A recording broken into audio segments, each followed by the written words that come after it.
नमस्कार दोस्तों, आप सभी का स्वागत है इस वीडियो में। दोस्तों, इस वीडियो में मैं आपसे बात करने वाला हूँ सेंट्रल रेलवे, इंडियन रेलवे, भारतीय रेल की तरफ से जो है आपके लिए जॉब आ चुकी है। पूरे इंडिया के अंदर अप्रेंटाइज की जॉब निकल चुकी है। पूरे इंडिया के अंदर ये जॉब रहेगी, जिसके बारे में आज डिस्कस करने वाला हूँ नोटिफिकेशन के बारे में।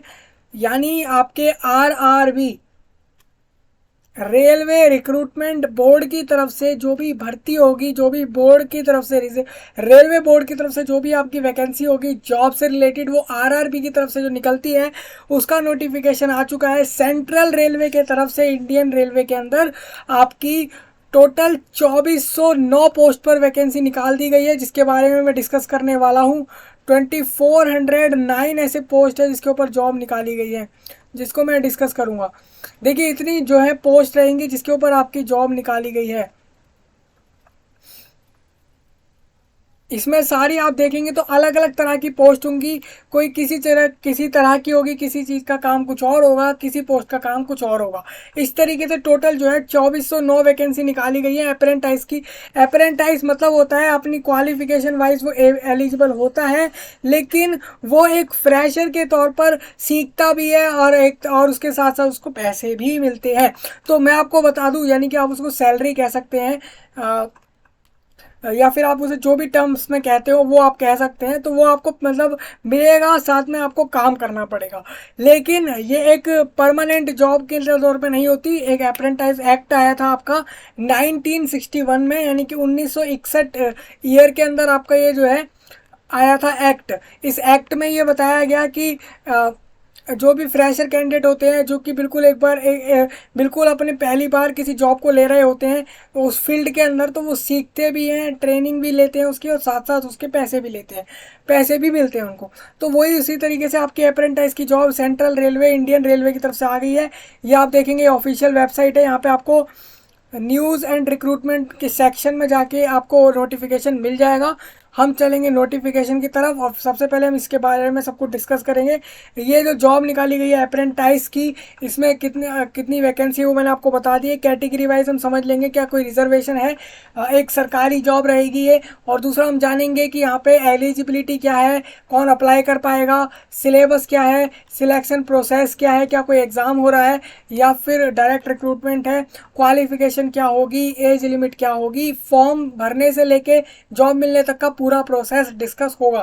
तो सबसे पहले हम नोटिफिकेशन में डिस्कस करते हैं। तो देखिए, सेंट्रल रेलवे की तरफ से सबसे पहले तो ये बताया गया है engagement of apprentices under the apprentices act 1961 over central railway, यानी कि सेंट्रल रेलवे की तरफ से ये जो है बताया गया था कि देखिए, सेंट्रल रेलवे के अंदर आप यहाँ पे बोला गया कि 1961 में जो एक एक्ट आया था अप्रेंटाइज को लेके, उससे उसी वजह से जो है ये जॉब रिक्रूटमेंट हो पा रही है। सबसे पहले मैं आपको बता दूं कि 29 अगस्त 2023 में सुबह के 11 बजे से लेकर आपके 28 सितंबर, यानी कि 28 सितंबर 2023 के शाम के 5 बजे तक आप इसके लिए फॉर्म भर पाएंगे। ये आपको मैंने डेट्स बता दी। अब मैं आगे बढ़ूंगा, आप देखेंगे तो यहाँ पे लिखा भी हुआ है ऑनलाइन एंगेजमेंट करी जा रही है, मतलब वो एंगेज कर रहे हैं, वो इंटरेस्टेड कैंडिडेट को चाह रहे हैं कि आप फॉर्म भरें। इसमें act apprentice for imparting training under the apprentice act 1961 in the designated trades at workshops units in the jurisdictions of central railway against 2409 slots, यानी कि 2409 ऐसी वैकेंसीज पे जॉब निकाली गई। बोला गया है कि ऑनलाइन फॉर्म भरने के लिए इनवाइट कर रहे हैं जो भी इंटरेस्टेड कैंडिडेट हो। किसके लिए? Engagement of act apprentices for imparting training under the apprentices act 1961। आप देखेंगे यहाँ पे, आप जो भी यहाँ पे रेलवे के अंदर वर्कशॉप हुए, यूनिट्स हुए अलग अलग जगह की, मतलब अलग अलग स्टेशन पे, तो उन सब में आप देखेंगे तो वहाँ पर निकाली गई है सेंट्रल रेलवे की तरफ से 2409 वैकेंसी का। Application completes in all respect should be submitted only online, मतलब आप सिर्फ ऑनलाइन ही फॉर्म भर सकते हैं, और टाइम मैंने आपको बताया। Candidate should note and take cognizance of the fact that this is the centralized notification or engagement of act apprentice under the apprentice act for the units and railway recruitment cells। Central railway यानी RRC, CR कह लीजिए आप उसको है, CR मतलब central railway हो जाएगा, RRC railway recruitment cell has been nominated as nodal agency for obtaining online application for candidates from candidates and preparation of their merit list.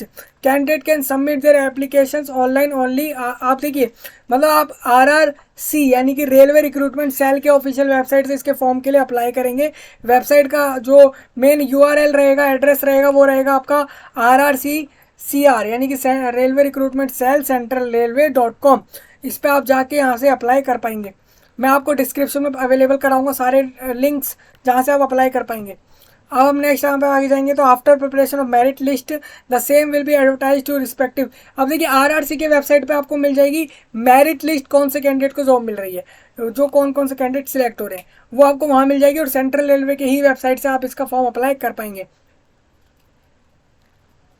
ये आपके अलग अलग डिविजन्स यूनिट्स में होगी ये, और document verification will be held in opted division units as per the cluster as mention in the candidates applications. अब मैं आपको बताया तो क्लस्टर मतलब होता है कि आपने कौन सी जगह का स्टेशन या कौन सी जगह का आपने एड्रेस लिया। जैसे हम कभी कभार कहते हैं कैडर, हम कैडर कह देते हैं किसी पोस्ट की जॉब के लिए, सेम उसी तरीके से डिवीज़न कह देते हैं, तो वही डिवीज़न यूनिट्स कह लीजिए या आप उसको क्लस्टर कह लीजिए, एक ही बात है, मतलब कि आप जिस जगह को चुन रहे हैं। Candidates must note that no centralised merit list will be form. कोई भी एक सेंट्रलाइज्ड मेरिट लिस्ट नहीं बनेगी, ये बता दिया गया है। अब मोड ऑफ सिलेक्शन ये है कि selection will be based on the merit list prepared in respect of all the candidate who apply against the notification. The merit list will be minimum 50% aggregate marks and ITI marks in the trades. मतलब trades ये हो जाएगा कि जिस post पे job निकाली गई, बहुत सारे अलग अलग पोस्ट अभी आपको दिखाए जाएंगे, उनमें से आप जिस भी पोस्ट पे करेंगे अप्लाई तो वो एक ट्रेड हो जाएगा आपका, कि आपको वो आपका एक ट्रेड हो जाएगा कि आपकी उसकी एक स्पेसिफिकेशन हो जाएगी। तो आपको बता दूं, आपके पास एक institution of training industrial training institute से आपने अगर ITI का सर्टिफिकेट ले रखा है कि उस ट्रेड के अंदर अप्रेंटाइज आपने उसमें कर रखी है, तो आप जो है उसके मार्क्स भी यहाँ पे लगेंगे ITI सर्टिफिकेट के। The panel will be on the basis of simple average marks in the matriculation and ITI, यानी कि आपके 10वीं यानी कि 10th क्लास के मार्क्स और आपके ITI सर्टिफिकेट के बेस पर यहाँ पे आपकी रिक्रूटमेंट होगी। For the purpose of calculation of percentage of matriculation marks obtained by the candidate in all subject will be reckoned and not on the basis of marks of any subject or a group of subjects like best of 5 etc. For the purpose of calculation of percentage of ITI marks, average marks mentioned in consolidated statement of marks for all semester of the trade applied, मतलब कि marks mentioned in the provisional national trade certificate issued by NCVT या फिर SCVT। अब देखिए यहाँ पे जो NC वाला जो NCVT हो जाएगा वो नेशनल वाला हो जाएगा, SCVT आपका स्टेट वाला हो जाएगा। विल ओनली बी रिकॉर्ड, मतलब आपको बता दूं यहाँ पे ये चीज़ बोली गई है कि आपके जो मार्क्स कैलकुलेट होंगे ITI वाले सर्टिफिकेट से मार्क्स अलग बेस पे कैलकुलेट होंगे, ट्रेड के बेस पे होंगे, और दूसरा आपका 10th के मार्क्स जो होंगे वो बेस्ट 5 और बाकी सारी चीज़ें देख कर होंगी। देखिए यहाँ पे बोला गया all subject will be record and not on the basis of any subject और एक ग्रुप ऑफ, मतलब कि ग्रुप ऑफ जैसे कि 5 सब्जेक्ट का ग्रुप हो गया उसके बेस पे मार्क्स देख लिए, या फिर किसी एक सब्जेक्ट या किसी सब्जेक्ट के बेस पे मार्क्स देख लिए, ऐसा नहीं होगा, वो बोला गया है। तो ये सब आप चीज़ें पॉइंट रीड करें जरूर, ये सारे इंपॉर्टेंट रहेंगे। In case of 2 candidate having the same marks the candidate will, अब देखिए ऐसे कैंडिडेट जिनके सेम मार्क्स रहेंगे मैट्रिकुलेशन में ITI में, तो ऐसे में वो कैंडिडेट जो एज वाइज ओल्डर होगा, बड़ा होगा, उसको ऊपर रखा जाएगा मेरिट लिस्ट में। मेरिट लिस्ट बनाई जाएगी बाद में कौन कौन सिलेक्ट हुआ है। फाइनल मेरिट लिस्ट प्रिपेयर होगी जो कि क्लस्टर और यूनिट वाइज होगी, मतलब अलग अलग आप ये समझ सकते हैं अलग अलग रीजन वाइज होगी। जैसे मान लीजिए आपके डिस्ट्रिक्ट में जो रेलवे स्टेशन है या तो उसके हिसाब से हो जाएगी, सिटी के हिसाब से हो जाएगी, या फिर यूनिट अलग अलग जो है वो हो जाएगा, स्टेशन जो होंगे उसके हिसाब से हो जाएगी। तो वही एक क्लस्टर की बात हो रही है। तो आप समझ सकते हैं ये क्लस्टर मतलब आप एक सिटी समझ लीजिए, एक स्टेट के अंदर एक हिस्सा समझ लीजिए। तो आपको वही बोल रहा हूँ, द फाइनल मेरिट लिस्ट जो है वो प्रिपेयर होगी यूनिट्स के बेस पे या फिर क्लस्टर के बेस पे। एक सेंट्रलाइज एक पूरे ऑल इंडिया लेवल वाली एक मेरिट लिस्ट नहीं बनेगी, ये आपको बता दे रहा हूँ। और trade wise and community wise equal to the number of slots in the descending order of percentage of marks obtained by the candidate as stated above. Candidate finally enlisted would be subject to verification of original testimonial uploaded and production of medical certificate as per annexure attached. ये देखिए medical से related भी कुछ बात बोली है, क्या है इसको हम डिस्कस कर लेते हैं। और एक चीज़ और है, यहाँ पे फॉर्म भरने के लिए सबसे पहले रजिस्ट्रेशन करना होगा आपको, वो यहाँ पे 5th पॉइंट आप इसको पढ़ सकते हैं। ये नोट वाले में ये है कि लास्ट समय से बचने के लिए फॉर्म को पहले अप्लाई करें, भले ही इसकी लास्ट डेट 28 सितंबर है। नेक्स्ट यहाँ पे ये है, candidate have to choose only one cluster. आपको किसी एक क्लस्टर को चूज करना पड़ेगा, आप किसी एक क्लस्टर को चूज करेंगे। देखिए क्लस्टर में आपको क्लियर कर देता हूँ, एक क्लस्टर के अंदर बहुत सारे यूनिट्स होते हैं, आप यहाँ से देख सकते हैं बहुत सारे यूनिट्स होते हैं क्लस्टर के अंदर। एक क्लस्टर के अंदर, क्लस्टर मैंने आपको बोला भी था, सिटी हो गया या इस तरीके से एक एरिया हो जाएगा, वो एक स्टेट के अंदर, उसको क्लस्टर बोला जा रहा है। He she can give preference for the units falling within the geographical jurisdictions of that cluster only. Cluster and units are as under, मतलब आपको क्या करना पड़ेगा, सबसे पहले आपको एक क्लस्टर चूज करना पड़ेगा। Candidate have to choose only one cluster, आपको पहले एक क्लस्टर चूज करना है। जैसे यहाँ पे हमें एक क्लस्टर का नाम मुंबई दिख रहा है, अब मुंबई चूज करने के बाद कैंडिडेट चूज करेगा he she can give preference for the units, फिर ये यूनिट्स की प्रेफरेंस देगा जो भी फॉल कर रही है यहाँ पे आ रही हैं with in the geographical जुडिक्शन of that cluster only, उस क्लस्टर के अंदर ही। अब ये क्यों चूज करना है मैं आपको बताता हूँ। जैसे मान लीजिए आपने सबसे पहले यहाँ पे आपको मुंबई और क्लस्टर भुसावल का दिख रहा है, पुणे का दिख रहा है, नागपुर और सोलापुर का दिख रहा है, तो ये सारे क्लस्टर आपको दिख रहे हैं। ये सारे के सारे आप देखेंगे तो सारे पुणे, नागपुर, सोलापुर और भुसावल और आपका एक जो है मुंबई, तो ये सारे क्लस्टर है। इसमें से आप पहले कोई एक क्लस्टर चूज कर लेंगे। सपोज मान लीजिए, मतलब इसी के अंदर आपकी जॉब रहेगी, तो मैंने मान लीजिए जैसे यहाँ पे सपोज यहाँ पे नागपुर लिया, तो नागपुर क्लस्टर के अंदर आप देखेंगे तो इलेक्ट्रिक लोको शेड, अजनी और कैरिएज एंड वैगन डिपो, इन दोनों जगह पे जॉब रहेगी। सिंपल। अब एक इसी तरीके से आप देखेंगे, अगर मुंबई चूज करते हैं तो यूनिट आपके पास क्या क्या रहेंगे, कैरिएज एंड वैगन कोचिंग वादी बुंदर मुंबई। एक आपका कल्याण डीजल सेट रहेगा, कुर्ला डीजल सेट रहेगा, और SR DEE TRS कल्याण रहेगा, कुर्ला रहेगा TRS, और एक आपका रहेगा यहाँ पे Parel workshop, Matunga workshop, SNT workshop, Byculla. तो इसमें से आपको क्या करना है, सबसे पहले क्लस्टर आप जैसे मान लीजिए मुंबई चूज करते हैं, फिर उसके बाद इसमें से कोई यूनिट अपने हिसाब से चूज करेंगे कि पहले किसको लगाएंगे, फिर दूसरे पे किसको, फिर जैसे मान लीजिए आपने फर्स्ट पे इसे रखा, फिर आपने इसको सेकंड पे रखा, फिर इसने आपको इस पे थर्ड को रखा, तो इस तरीके से आपको ये सब लगाने पड़ेंगे। तो ये हो गया क्लस्टर और यूनिट्स की बात, कोई भी एक सिलेक्ट करना पड़ेगा। यही बोला है, देखिए please go through the available training slots given below your ITI trade thoroughly and select the cluster and units accordingly. It should not happen that you select a cluster or unit, ऐसा नहीं होगा कि हुआ कि आपने cluster choose कर लिया, unit choose कर लिया, where there is no training slot, वहाँ पे कोई ट्रेनिंग स्लॉट ना होते for requirement for your ITI trade. In such a situation, your application may eventually become meaningless as you would not be allowed to make any changes after the final submission. Moreover, you are also not allowed to make subsequently and multiple application, as आप एक से ज़्यादा application भी apply नहीं कर पाएंगे अगर आपने कोई गलती कर दी। तो सबसे पहले आप अपने ITI ट्रेड को देखें और वो अवेलेबल है या नहीं, उसको देखते हुए ही अपना जो है क्लस्टर और यूनिट सिलेक्ट करें। मैं आपको बताता हूँ इसमें है क्या चीज़। जैसे देख रहे हैं आपकी apprentice will be engage in the following trade. जैसे कि मुंबई क्लस्टर की बात करता हूँ, तो मुंबई क्लस्टर में आप देखेंगे तो मुंबई क्लस्टर के अंदर जो आपका कैरिएज एंड वैगन के अंदर है कोचिंग, जो आपकी वादी बुंदर में है, बुंदर के अंदर लिया जा रहा है, जगह रहेगी। तो वहाँ पर उस पर आप देख रहे हैं यहाँ पे ट्रेड्स जो है वो क्या क्या है, फिटर है, वेल्डर है, कारपेंटर है, पेंटर है जनरल, और टेलर है जनरल। तो ये सारे आपके रहेंगे। तो इसमें आप देखेंगे तो फिटर की आपकी अनरिजर्व कैटेगरी में 92 वैकेंसी है, और OBC से 49 वैकेंसी है, SC से 27 है, ST से 14 है, TL से 182, यानी कि TL मतलब टोटल वैकेंसी वो 182 हो जाएगी फिटर के लिए, जो कि आपका वादी बुंदर के अंदर रहेगा, कैरिएज एंड वैगन के अंदर, वैगन कोचिंग। तो कैरिएज एंड वैगन कोचिंग के लिए आपका देख सकते हैं फिटर बेल्टर कुल मिला के 5 तरीके के हैं, उस 5 में आपको ये सब बताया गया। सेम आप देखेंगे OH VH ये सब आपका डिसेबिलिटी होती है, HH हार्ड ऑफ हियरिंग हो जाता है, और आपका और बाकी सारी आप देख सकते हैं। EX मतलब एक्स सर्विस मैन हो जाएगा, उसके लिए 5 वैकेंसी रहेंगी। तो इन सब का टोटल लगा के 182 यहाँ पे बताया गया है। सेम इसी तरीके से आप देखेंगे यहाँ पे वेल्डर का भी लिखा गया है, कारपेंटर का भी लिखा गया है, और बाकी सारी भी इसी तरीके से जो है लिखी गई है।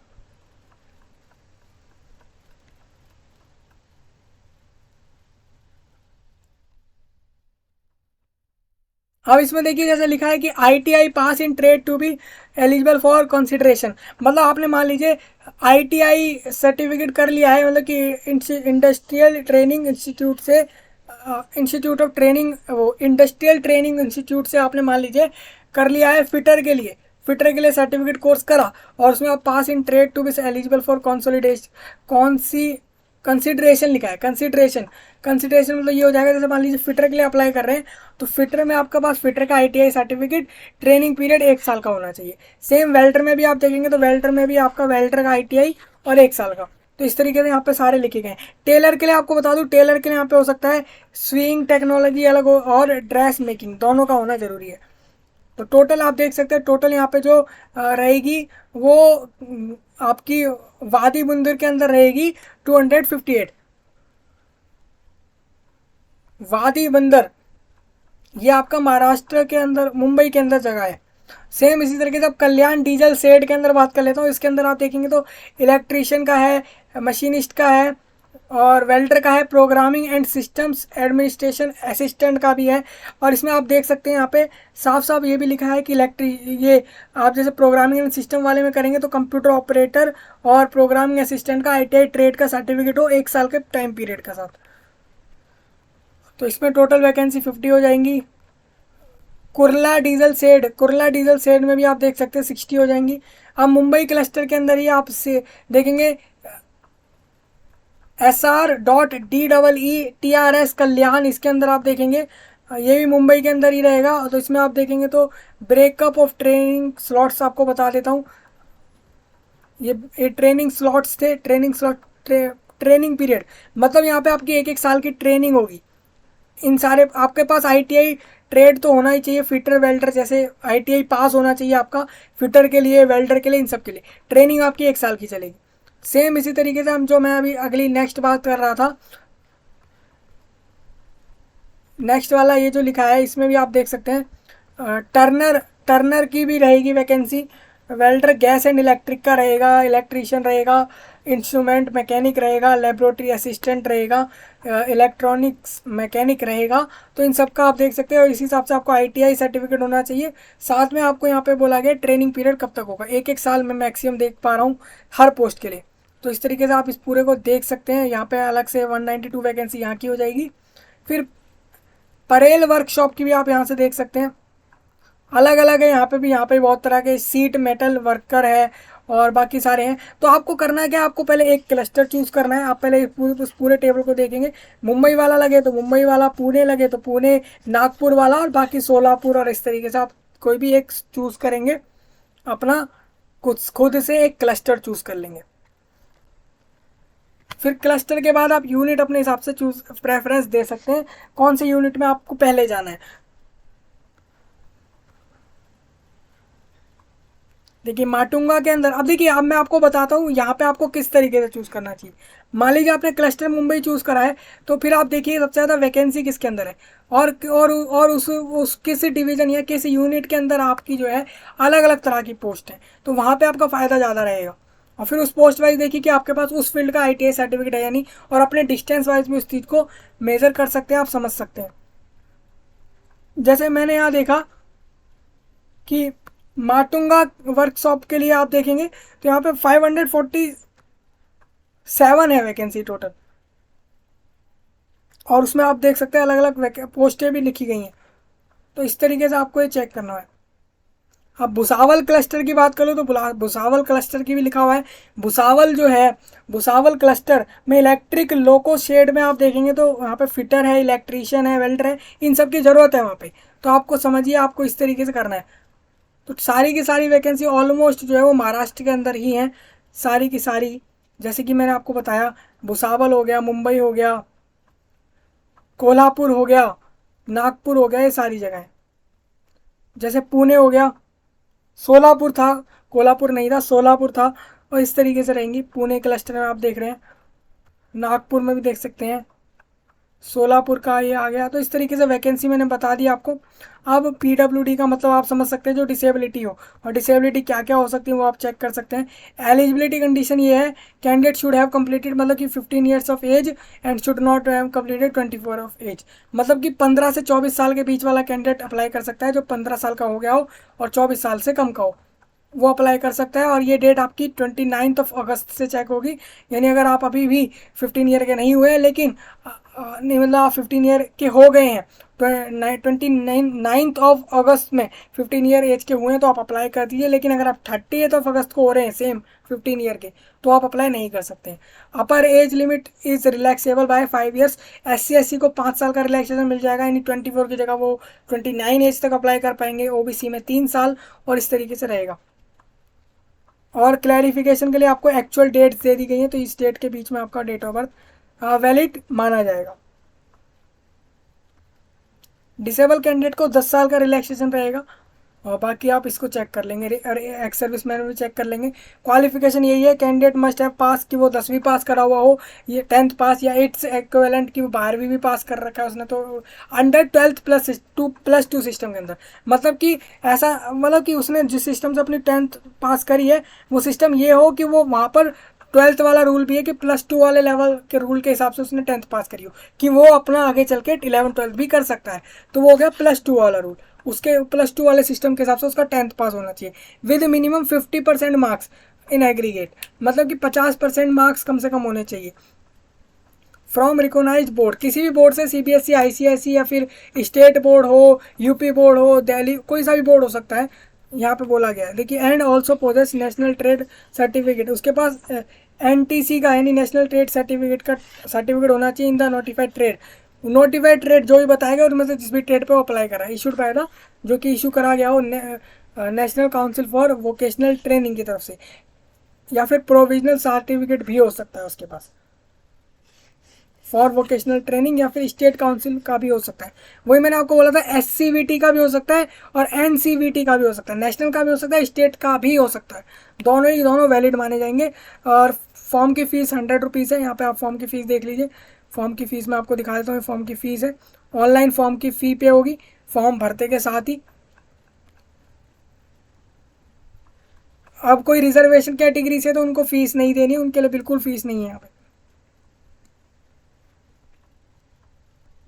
देखिए आप देख लीजिए, यहाँ लिखा है no fees is required to paid SC/ST and women candidate also. Women candidate मतलब हर कैटेगरी की हो जाएंगी, वो किसी रिजर्वेशन की जरूरत उन्हें नहीं है, वो अनरिजर्व में भी नहीं भरेंगी फीस फॉर्म की, ये लिखा गया है। Standard of fitness for the, अब देखिए आपको डिसेबिलिटी के हिसाब से बता दिया गया है। जैसे मान लीजिए आप ट्रेड, जैसे कि आप फॉर लोकोमोटर या फिर सेपरल फैलेसी जैसी कैटेगरी से आ रहे हैं डिसेबिलिटी में, तो आपके लिए जैसे ये ट्रेड है, जैसे कि मैकेनिक है, डीजल मैकेनिक का रहेगा, तो इसमें आपको बता दूं कि upper limb partially damage, disability requirement ये है कि little finger and ring finger can be accommodated for both hands, और lower limb partially damage only one side can be accommodated.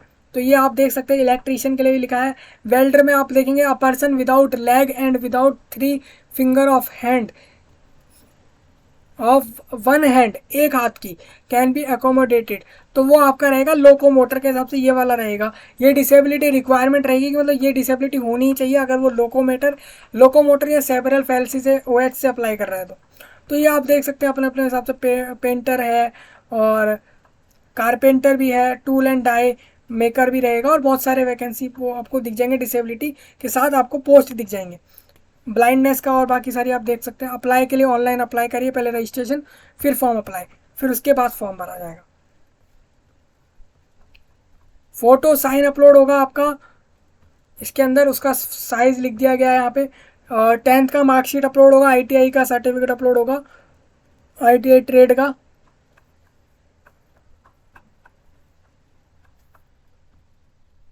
और ऑल सेमेस्टर की मार्कशीट, कंसोलिडेटेड मार्कशीट अपलोड करनी पड़ेगी सारे semesters की। साथ में यहाँ पे अगर किसी ने करा है तो साथ में कास्ट सर्टिफिकेट किसी को अपलोड करना है, अगर रिलैक्सेशन के लिए एज में, रिजर्वेशन के लिए कि उसको छूट मिले एज में, तो वो भी अपलोड करेगा वो। तो इस तरीके से आपका होगा ये सारा कुछ।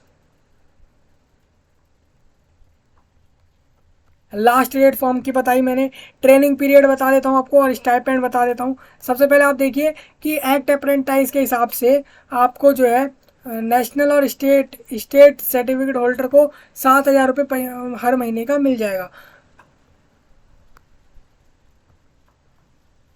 और अगर फिर अब देखिए फर्स्ट पूरे 1 साल की जब अप्रेंटाइसशिप खत्म हो जाएगी तो नेक्स्ट ईयर के अप्रेंटाइज से आपको जो है 10% इसमें बढ़ जाएगा, यानी कि 700 रुपये और एक्स्ट्रा हो जाएंगे। ये पर मंथ की है। सेम इस तरीके से in the prescribed minimum stipend amount and further 15%, फिर उसके बाद फिर 5% और बढ़ेगा। तो इस तरीके से इंक्रीज होता रहेगा।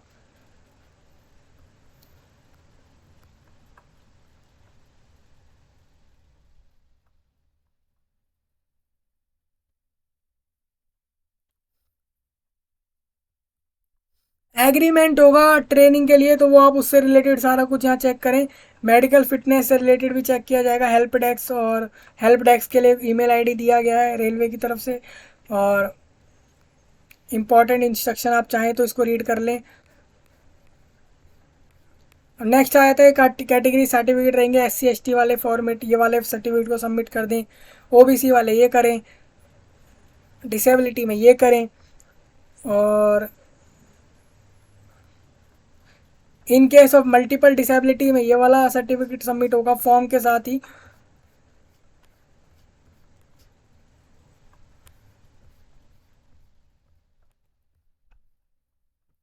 मैं नेक्स्ट एक इम्पॉर्टेंट बात कर लेता हूँ, डिसेबिलिटी की तो मैंने बात कर ली है यहाँ से। ये मेडिकल फिटनेस सर्टिफिकेट रहेगा, इसको भी आप पढ़ लेना, ये किसको किसको ज़रूरी है वही करेगा इस चीज़ को। पूरी यहाँ पे देख सकता है कोई भी चाहे तो फॉर्मेट। तो इस तरीके से पूरा नोटिफिकेशन मैंने डिस्कस कर लिया है। मैंने एक एक चीज़ डिस्कस कर ली है कि पैटर्न क्या होने वाला है, क्या स्टाइपेंड सैलरी जो भी आप समझे, कितने रुपए मिलेंगे यहाँ पे वो, और ट्रेनिंग चलेगी 1 साल की, और महीने के हिसाब से आपको पैसे मिलते रहेंगे, सीखेंगे भी और पैसे भी मिलेंगे। आपने अगर 10th पास करा है, सिर्फ 10th पास की मिनिमम जो है एलिजिबिलिटी मांगी जा रही है यहाँ पे। फॉर्म अप्लाई करने के लिए देखिए यहाँ पे आपको आना पड़ेगा। यहाँ पे आप देख सकते हैं, यहाँ पे आपको पहले पूछा जा रहा है please select the state you belongs to. तो आप यहाँ पे स्टेट कोई सा भी चूज़ कर सकते हैं। जैसे मैंने मान लीजिए यहाँ पे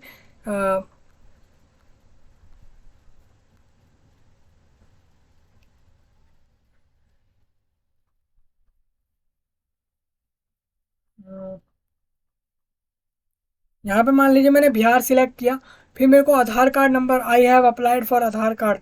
अगर कैंडिडेट के पास अभी आधार कार्ड नहीं तो I have Aadhaar card applied पे क्लिक कर सकता है वो कैंडिडेट। फिर अपना नाम बता देगा कैंडिडेट, अपने फादर का नाम बता देगा, अगर कोई वाइफ है तो अपने हस्बैंड का नाम बताएंगे। इस तरीके से रहेगा। जेंडर यहाँ पे बताना होगा, email ID, date of birth, community में SC ST OBC जो भी रहेगा, मोबाइल नंबर, फिर एज बतानी है आपको जो कि आपकी 25 अगस्त की देखी जा रही है। मैंने जहाँ तक देखा था अभी डेट में 29 अगस्त लिखा था, तो यहाँ पे अभी 25 अगस्त ही दिख रहा है। तो यहाँ पे इशू हो सकता है 3 से 4 दिन वाले कैंडिडेट को, कि 25 से 29 अगस्त के बीच वाले डेट ऑफ बर्थ वाले कैंडिडेट्स को। मैंने लेकिन आपको पीछे आपको बताया था मिनिमम मैक्सिमम एज की जो डेट लिमिट थी उसको चेक कर लेना। फिर उसके बाद आप हैंडीकैप टाइप यहाँ पे सिलेक्ट कर लेंगे अगर आप उसमें आएंगे तो। और इस तरीके से यहाँ पे करके आप नेक्स्ट कर देंगे। तो ये है क्या, ये रजिस्ट्रेशन फॉर्म है, ये एप्लीकेशन फॉर्म नहीं है। पहले रजिस्ट्रेशन करेंगे उसके बाद फॉर्म भरा जाएगा। ऑल इंडिया वैकेंसी, कोई भी कैंडिडेट अप्लाई कर सकता है पूरे इंडिया से, लेकिन मैंने बता दिया ये महाराष्ट्र के अंदर ही रहेगा सारा कुछ, इसको आप ध्यान में रख के चलना। तो ये आपको डिस्क्रिप्शन में लिंक और सारी चीज़ें प्रोवाइड करा रहा हूँ, आप अप्लाई कर सकते हैं अपने हिसाब से। अगर आपको लगे कि आपके लिए एलिजिबल है तो आप अप्लाई कर दीजिए। और ये गवर्नमेंट जॉब है और कोई प्राइवेट जॉब नहीं है। रेलवे के अंदर, डायरेक्ट रेलवे के अंदर जो है जॉब है ये आपकी अप्रेंटाइज के तौर पर, यानी कि सीखने के तौर पर। तो मिलेंगे आपसे नए टॉपिक में, तब तक के लिए आप सभी का धन्यवाद।